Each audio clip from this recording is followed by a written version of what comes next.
Hello, respected viewers, my dear students.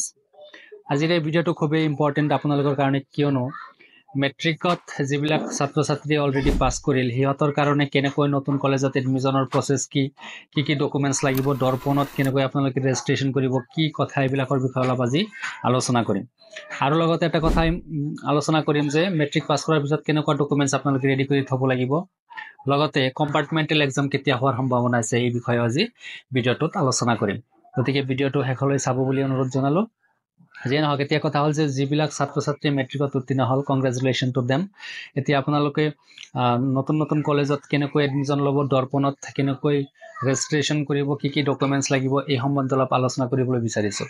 এতিয়া ডকুমেণ্টছৰ ক্ষেত্ৰত আপোনালোকৰ মেট্ৰিকৰ ৰিলেটেড যিমান যি ডকুমেণ্টছ আছে সেইকেইটাতো লাগিবই। লগতে মোবাইল নম্বৰ, ভেলিড এটা মোবাইল নম্বৰ লাগিব।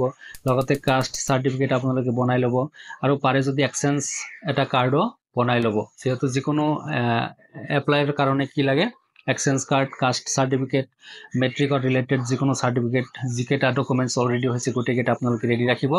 লগতে আৰু এটা কথা হ'ল যে আপোনালোকৰ যিকেইটা ছাত্ৰ ছাত্ৰীৰ পৰীক্ষা এইবাৰ অলপ বেয়া হৈছে সিহঁতৰ কাৰণে কম্পাৰ্টমেণ্টেল এক্সাম কেতিয়া হোৱাৰ সম্ভাৱনা আছে।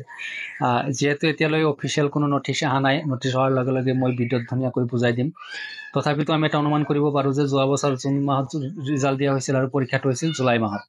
এইবাৰ যিহেতু অলপ আগুৱাই আহিল ৰিজাল্ট, গতিকে এইবাৰ হয়তো জুন মাহৰ লাষ্ট নাইবা জুলাইৰ ফাৰ্ষ্ট উইকত কম্পাৰ্টমেণ্টেল এক্সামটো হ'ব। তাতে যিকেইটা ল'ৰা ছোৱালীয়ে দুটা ছাবজেক্টত বেয়া কৰিছে সিহঁতৰ কাৰণে ধুনীয়া সুবিধা থাকিব, পৰীক্ষা দি ধুনীয়াকৈ উত্তীৰ্ণ হ'ব পাৰিব। আৰু এটা কথা যে আপোনালোকে দৰ্পণত যেতিয়া ৰেজিষ্ট্ৰেশ্যন কৰিব তেতিয়া কিছুমান কথা আপোনালোকে মনত ৰাখিবলগীয়া বহুত কথা আছে। যেনে আপোনালোকে 5টা কলেজ ছিলেক্ট কৰিব পাৰে। যিহঁতৰ পাৰ্চেণ্টেজ অলপ কম থাকে সিহঁতে পাৰ্চনেলি যাই কলেজবিলাকত সুধিব যে ইমান পাৰ্চেণ্টত এপ্লাই কৰিলে পোৱাৰ সম্ভাৱনা কিমান দূৰ। কিছুমানে আছে হয়তো বহুত হাই পাৰ্চেণ্টেজ, সিহঁতে পাই যাব, কোনো টেনশ্যন নাই। কিন্তু যিহঁতৰ মিড ৰেঞ্জত বা অলপ তলত আছে, 5টা কলেজ আপোনালোকে যধে মধে মাৰি নিদিলে বেছি ভাল হ'ব। কাৰণ আপোনালোকে আগতে মেনুৱেলি কি কৰিব, সুধি ল'ব কলেজত যায়, আপোনালোকে জনাব যিমান পাৰ্চেণ্ট মই এপ্লাই কৰিলে পোৱাৰ সম্ভাৱনা কিমান। যদি আপোনালোকে যধে মধে 5টা কলেজত মাৰি দিয়ে হঠাতে নাপায় তেতিয়া অলপ দিগদাৰ হোৱাৰ সম্ভাৱনা আছে। গতিকে দৰ্পণত এপ্লাই কৰাৰ আগতে আপোনালোকে কলেজবিলাকত যিবিলাক কলেজৰ কথা ভাবিছে সেইবিলাক কলেজত যায় অলপ ডিছকাছ কৰি ল'ব যে ইমান পাৰ্চেণ্ট পাইছোঁ, কিমান দূৰ সম্ভাৱনা, কোনটো ষ্ট্ৰীমত কিমান পাৰ্চেণ্ট যোৱাৰ সম্ভাৱনা আছে আপোনালোকে জানি ল'ব। তেতিয়াহে আপোনালোকৰ সুবিধা হ'ব বা এডমিশ্যন ধুনীয়াকৈ পাব। গতিকে ভাল লাগিলে ভিডিঅ'টো শ্বেয়াৰ কৰি দিব। ভিডিঅ' ডেছক্ৰিপশ্যনত কিছুমান লিংক দিয়া থাকিব, আপোনালোকে যাই চাব পাৰে।